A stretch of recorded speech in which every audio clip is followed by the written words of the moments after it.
L'art de la démocratie. Selon la Constitution, le Gabon est un pays démocratique. Mais il faut y vivre des élections pour se rendre compte que la réalité est tout autre. En observant les pays occidentaux, je me suis rendu compte qu'en fait, en démocratie, l'art de gouverner, c'est surtout l'art d'être gouverné. Ce qui n'est pas le cas dans nos pays africains et principalement le nôtre.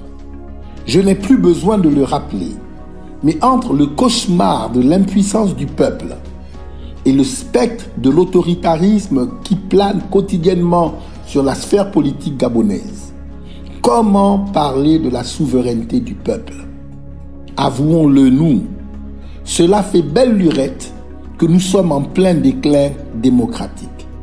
Quand bien même nous serions tentés de faire fi de cette triste réalité, je vous en conjure, chers frères et sœurs, ayons au moins le courage d'affronter cette déception qui crispe nos consciences.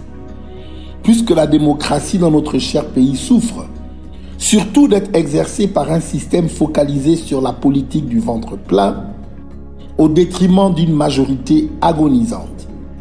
Et disons-le, d'un profond déficit de bon sens. En fait, la liberté du peuple aurait perdu en cours de route son sens fondamental. Le peuple, ce grand roi qui fait et défait des rois, semble avoir perdu sa couronne au Gabon. Ses libertés sont foulées aux pieds au profit d'un peu plus d'argent. Sa voie par excellence, les élections, est réduite à une réponse à des crampes abdominales. Ses cris et instructions sont couverts par les basses aspirations de ceux qu'il élit. Le peuple gabonais, ce grand roi, s'est fait voler son trône. Je crois, dans cette vie, que le peuple jurait de ses droits si le gouvernement qui détient les armes avait le courage de les déposer à terre. Notre quotidien nous le montre assez bien.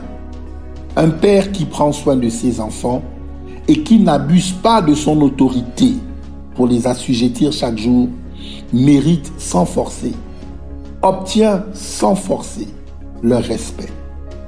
Ainsi, osons croire, chers frères et sœurs, que le gouvernement qui prône la démocratie en fasse une réalité au Gabon et laisse enfin la voix du peuple s'exprimer librement et en toute souveraineté. Gageons qu'enfin un jour, ce gouvernement rende sa couronne au peuple.